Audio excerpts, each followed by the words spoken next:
A portion of this video is sponsored by Monday.com. Finally, it's about time Apple's adding 120 Hz to the next iPhone. Can't wait. But John, you never told me my user interface wasn't fast or smooth enough for you? Every year you toss out a perfectly good phone. We have feelings too. Hey, don't you dare. Finally gonna shrink that horrible notch. Since when is my notch an eyesore? You never complained that it wasn't enough for you before? I think we can work on this. Maybe we should seek counseling before you make a mistake. iPhone 13. Wait or don't wait? Let's talk about it.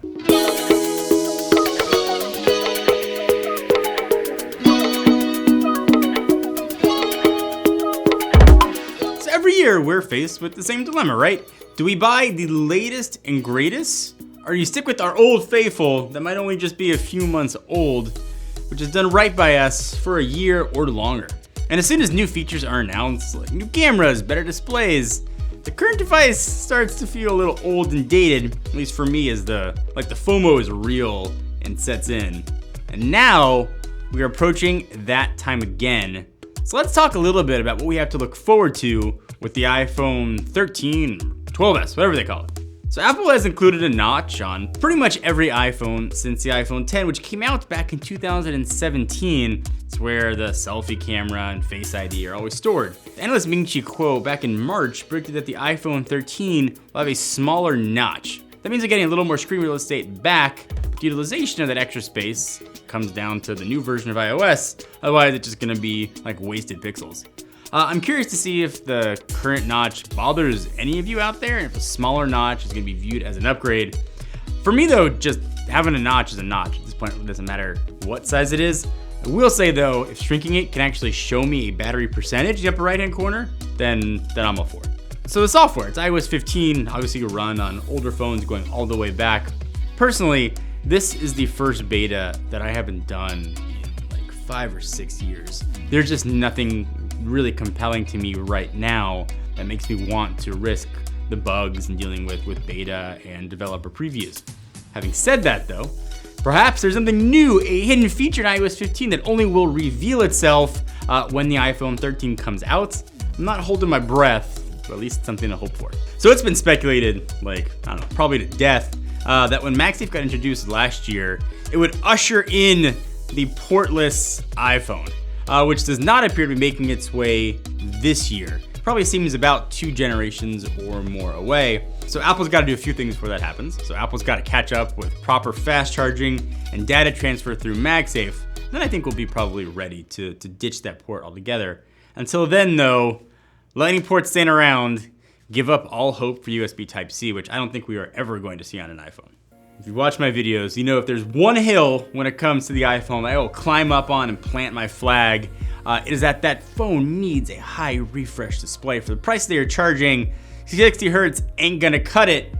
And it looks like the 13 Pro is going to 120 Hz all the screens, at the very least 90 Hz, just not 60 anymore.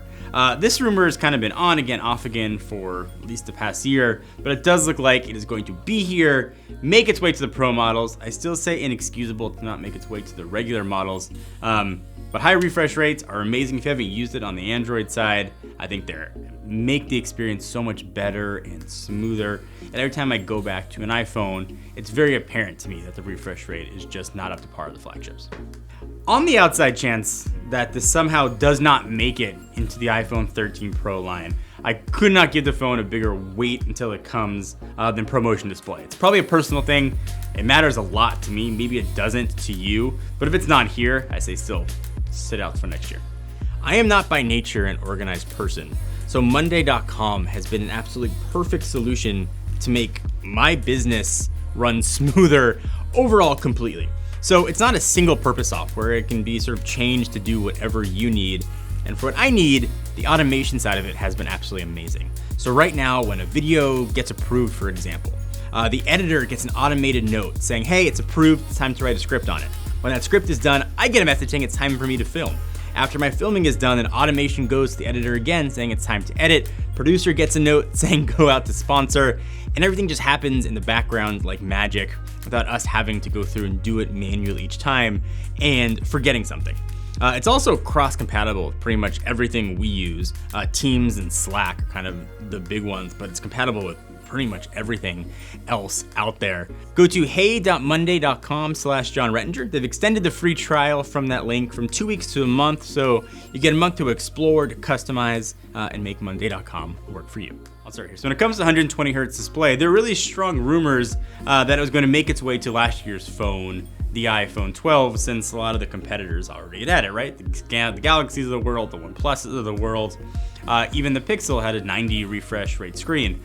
So on Twitter, tech analyst and personal friend of the channel, John Prosser, claimed the decision to not implement the 120 hertz on the iPhone 12 Pro was due to battery life issues, since 5G was the first introduction of it. That was going to be a big drain on its own. And judging by how much thicker this new boy is on the dummy models, I'd expect bigger batteries in all iPhone models, which hopefully would give you more milliamp hours to support that higher refresh screen. So you look at these dummy units, and them cameras on the iPhone 13 look ginormous. Maybe because the lenses are spread out a bit more.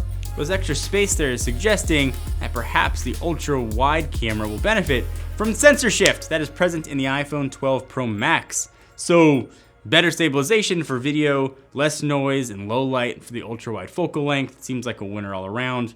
The biggest rumor though right now is an improvement to the ultra-wide angle lens. So right now, the aperture on the ultra-wide on the iPhone 12 is f2.4, but Mac rumors are suggesting the aperture is going to go, this is a big change, to f1.8 on the iPhone 13. So again, just in case you didn't know, the lower the aperture, the more light the lens lets in, resulting in better looking images in low light. Also looks like we're getting a bump on resolution, which is crazy long overdue, from 12 megapixel on the wide to 48, which is obviously 4 times as much, which should make your photos even sharper. The article also suggests this upgrade is going to be shared across all iPhone 13 models, not just the expensive Pro line, so I'm here for that. Also expect portrait mode video to make an appearance on the new iPhone 13, most likely though to only be in beta at launch, similar to how portrait was, and Deep Fusion. So Apple seems to be adding new colors to each generation of iPhone. 13 looks to be no exception. There should be a new hue called Sunset Gold. It looks kind of like a bronzy color to it. I think it looks pretty dope, but personal preference, right?